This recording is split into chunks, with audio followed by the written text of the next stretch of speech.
यानंतर बातमी नगरमधल्या निलेश लंकेंच्या प्रचार रॅलीतील मारहाणीवरून राजकारण चांगलंच तापलंय। पोलिसांनी योग्य कारवाई केली नसल्याचा आरोप भाजप उमेदवार सुजय विखे यांनी केला। तर या मारहाणीचा आमचा कोणताही संबंध नसल्याचं महाविकास आघाडीचे उमेदवार निलेश लंके यांनी म्हटलेलं आहे। लंकेंच्या प्रचारादरम्यान एका कुटुंबाला मारहाण केल्याचा आरोप करण्यात आलेला आहे। सर्वसामान्य गोरगरीब कुटुंब आपल्या दैनंदिन रस्त्यावर जात असताना प्रचाराच्या रॅलीमध्ये थांबून महिलेला 15-20 लोक येऊन मारहाण करतात भर बाजारामध्ये। ही अहिल्यानगरमध्ये घडणारी राजकीय लोकांकडून जी पहिली घटना आहे।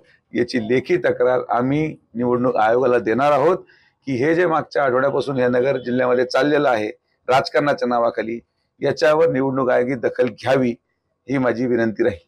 मारहाणीचा काही संबंध नाही। आता प्रचाराच्या दरम्यान आता मारहाणीचं काय, मीच आता आलोय भाषण केलं, मारहाणीचं काय इथं शांततेत ना बघितलं कुठं काय आहे का, हे असे आरोप करतात राव। बघितलं ना आमच्यावर आरोप, आम्हालाच त्रास देऊन आमच्यावर आरोप। स्वतः यांचीच गुंडगिरी, दहशत, पोलीस बळाचा वापर करतात, महसूल विभागाचा वापर करतात, आमच्या कार्यकर्त्यांना त्रास देतात आणि आम्हाला सांगतात हे